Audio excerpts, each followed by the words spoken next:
Hello and welcome back to Backwoods Bourbon. It's Sunday. Mowed the grass, did a few things, finally catching a little bit of a break here to do a little video. Cody was supposed to be here, but a few things have come up. He ended up having to go back to work, so this is Cody. Found him a nice little stunt double. He may have a little something to say, he may not, but feel free to jump in anytime you want, Cody. We found a little time to go bourbon hunting in Pikeville yesterday.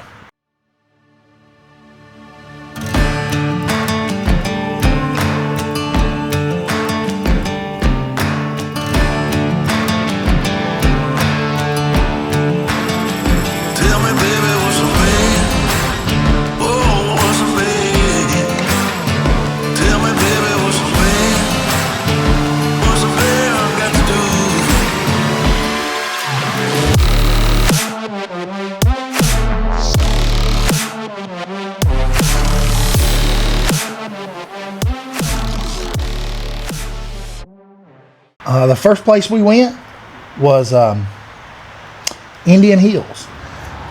We was able to find a couple bottles there that we liked. The ladies working there was really nice. And we didn't get any footage from inside because the owner wasn't really there to ask, and the ladies at the counter really didn't know where the owner's stance was on people filming. So we just chose, rather than put them in a bad place, we would just kind of film what we found when we got back home.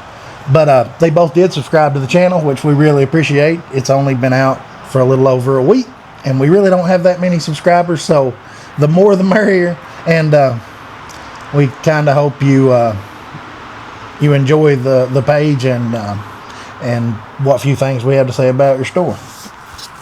So we found this bottle there, the new Riff single barrel.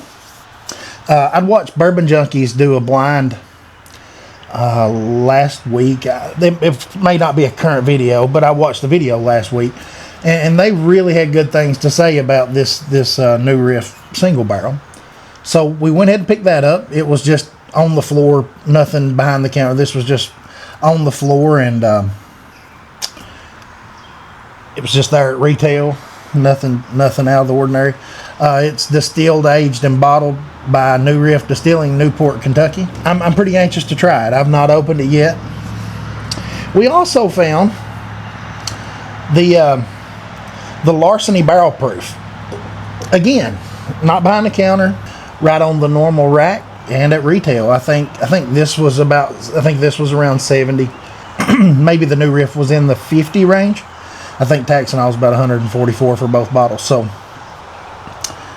that was a really good find. I'm really happy to find this bottle, and I'm really glad we get to try that. And not only did they have a good selection of things on the shelf at retail, they also had two different sections behind the counter. The section to the left of the counter had some local stuff and some kind of hard to find stuff, but not allocated. It had several bottles that were really interesting. One being Heaven Hills Bottled and Bond was there, and there was a few others. And then on the right hand side behind the counter, they actually have a pretty good allocated section. They had Elmer T. Lee 70th anniversary Russell. They had some Bookers. I can't remember what I was up there, but they had 8 or 10 bottles of allocated, along with, in a case, the entire BTAC series for the year. Every bottle right there readily available. I think the only way you could buy it is as the whole set, but would save a lot of bourbon hunting if you just want to just pick up all 6 of those. The next place we stopped was Southside Wine and Spirits. Really, really good store. They had more bottles of Blanton's than anywhere I've ever been. They actually had the entire Blanton series with every horse available as a set, plus a plethora of other bottles. They had the small, I guess they're 375s. They had the 750s. They had it any way you wanted it. And the lady working there was super nice. She actually took us around and made sure we saw everything. They've got a really nice cabinet. There was a few bottles in it that really, really pulled me hard. They have I even hate to say it on here. I'm afraid it'll be gone before I go back. They had a 9-year-old Fitz decanter series. They had 1924 Forester, some Weller Special Reserve, which is kind of about anywhere at the moment, but a lot of really interesting bottles. But what we found there, I'm as happy with finding as if somebody would have gave me a free bottle of George T. Stagg. You know, we're from coal country. This side of the state, you know, in the area we live in, 80% of families here is either being raised on money from coal mining, or they were at one time. It's a way of life here. Coal mining is just part of what makes everything go here. And you know, if you're not mining, it's the reason we have doctor's office. It's the reason we have schools. It's the reason we have Walmart. It's the reason that all the businesses are here, because you know the towns were settled due to the coal and the jobs that were here. So you know, coal really did build a lot of this area. Whether you're for it or against it, I'm not arguing that, but you know, it was a big part of life in this area. And you know, my dad and his dad and great-grandfather, great-great-grandfather, everybody along the lines were into coal. That's just what they did. In fact, that is a coal truck going by at the moment. And all of us as kids have fond memories of Dad leaving, going to work, and carrying in his dinner bucket. So when I saw this, I really had to have it. This is Brothers Wright Distilling Company, which just bought Dueling Barrels in Pikeville, and they're adding a lot of things. They have a current place that they're distilling. One of the coolest things they do is the whiskey is aged in a coal mine. And how that works, I don't know. I've always heard you need big temperature fluctuations. I've heard, you know, that Kentucky, the reason it is so good with bourbon is, you know, we have hot summers and cold winters, and that forces the bourbon into the barrel, and then the wintertime, the vacuum of the barrel kind of sucks it back out, and it just really makes a good aged bourbon. This is aged in a coal mine, and to be honest, I'm not sure if it's at the mouth of the mine or pretty deep in the mine. One thing about underground is the temperature stays pretty steady, so I don't know if it's toward the mouth where they're allowing that warmth to get to the barrels, and then the winter, you know, they may not get exactly as hot or as cold as they are in a regular rick house, or they could be pumping heat. You know, I'm not sure of any of the details, but I do think it is a really cool idea that they age this stuff inside of a coal mine. So I was very happy to find this, and I'm going to hope that I don't have it upside down and actually get lucky. So this comes with a bottle and 2 glasses inside of this dinner bucket, which I think is the coolest thing ever. And this is probably a lunchbox to most of the world, but southeastern Kentucky, this is a dinner bucket. And to be honest, most of our families didn't have dinner buckets this nice. Most were a tin metal bucket or a bit bucket that they picked up at the mine was what most of our parents used.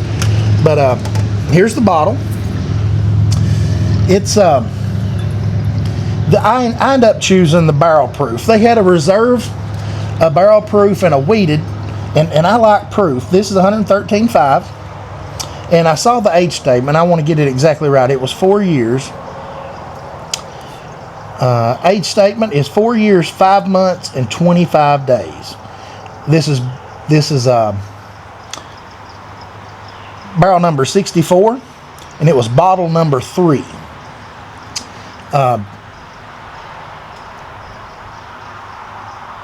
Mash, 67% corn, 17% red wheat, 8% rye, 8% malted barley, I guess is how I'm reading that. And it says it's cherry pie, crisp apple, and buttered popcorn. Is the aroma. The palate is snickerdoodle cookie, which is a little cinnamon and sugar. Warm fall spices, honey and oat. The finish is dark chocolate, fades to black pepper with a velvet mouthfeel. So, without further ado, we're going to try this one.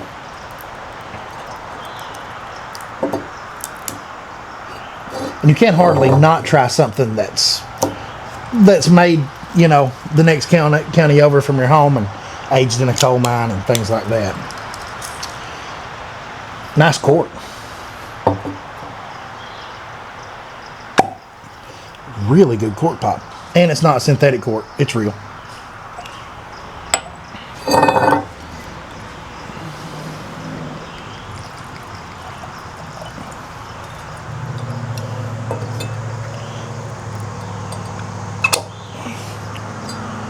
It's a beautiful bottle too. I don't know, I'll try to get a closer view. On the front, it's actually the opening of the coal mine, and it's back. The photo's kind of taken from years and years ago. It's still a pony mine. They have miniature horses still pulling the carts out of the mine. So, without further ado, let's see what this tastes like. Wow, it's really nice for just over 4 years.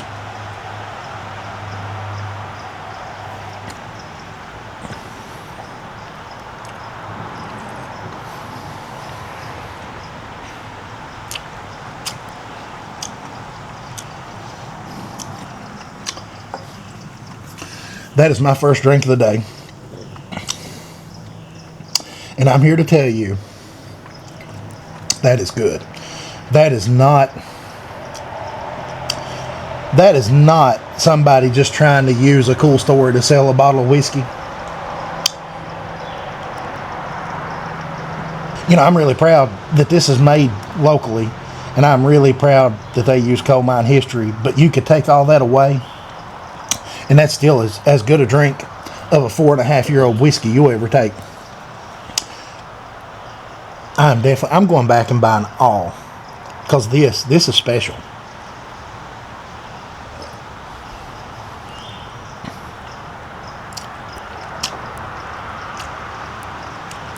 Wow, that is everything they said and more.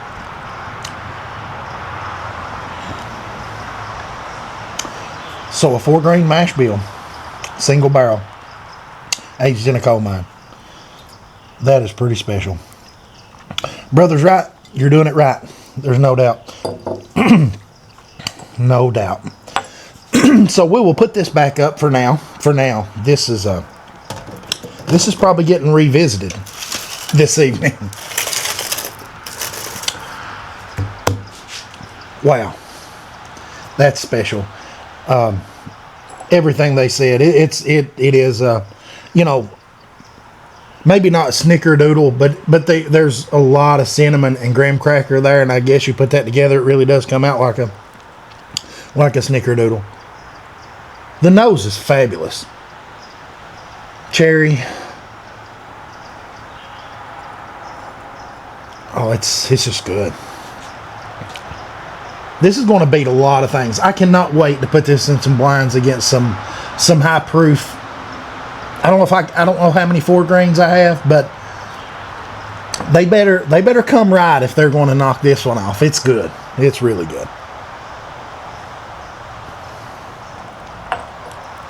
That's special. But they also, at Southside Wine and Spirits, they also have, and Indian Hills has it also. Both places have a barrel pick of Buffalo Trace. So both of them have a barrel pick, and I'm imagining it's a barrel pick and they get a single barrel of Buffalo Trace. But $49 for a barrel pick, you really can't beat that. These bottles are like, this was the most expensive. They have like I said, a wheated, a reserve, and the barrel proof. The wheated and the reserve is a little cheaper than the barrel proof. And I think these bottles are somewhere in the $80 to $90 range. And I'll be honest with you. For me, I see no reason why this bottle's not worth $90. I've paid a lot more for a lot less, just to be honest. But, you know, I had to have the dinner bucket and the glass set. You know, I'll probably only have one of those, and then I'll just go back and buy some bottles. But being from a coal mining family, you know, it really brings back a lot of memories of grandparents and people we may have lost. So I'm glad to have this sitting there. From there, we left and went to Downtown Liquors. And the lady, I got to tell you about the lady that was working there. You know, she comes over to show me a few bottles, and she said something about, hello, Miss Birdie. Miss Birdie the bar cat, everybody. So she comes over and she starts telling me about, she was doing a few things, and all they played was country music. And I was like, you really don't like country music? She said, no, I don't like country music. And I said, what do you like? Are you into like folk and bluegrass? And she said, heck no, honey, I ain't that old. And she said, I really like Bryan Adams. And she said she liked Foreigner, Journey, and she kind of went on, and basically she was very adamant that she did not like country music. But she's 76 years old. She worked 78 hours last week.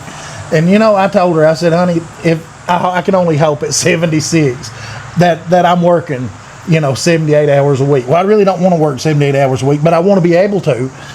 And really the only thing we found there was they also had a few allocateds. They had a Stag Junior. They had a complete set of Blantons with the horses.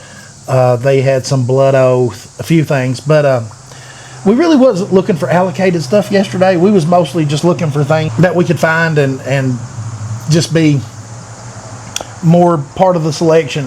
You know, I've got a lot of those allocated bottles, and we go to them on special occasions, and we'll probably do some blinds with them and stuff, but I really didn't see buying any more allocated at the moment.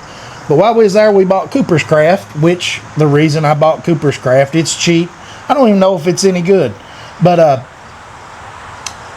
the Basement Bar guys, SLB, they've done a few things with Cooper's Craft, and they seem to like it okay. So I figured it would be a fairly good addition to what we're drinking. And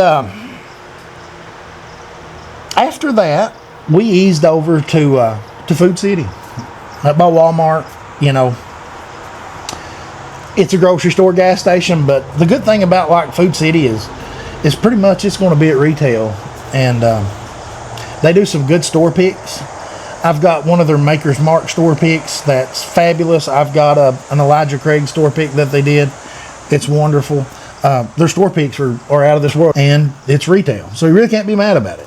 I picked up a Bardstown Origin Series wheat. It's not really nothing special, but it's a bottle that a lot of people's recommended. I like a wheated bourbon, and the good thing about this one, it's got some proof. It is 106 proof, but I feel like that'll stack up maybe against. We'll put that against maybe some Antique 107.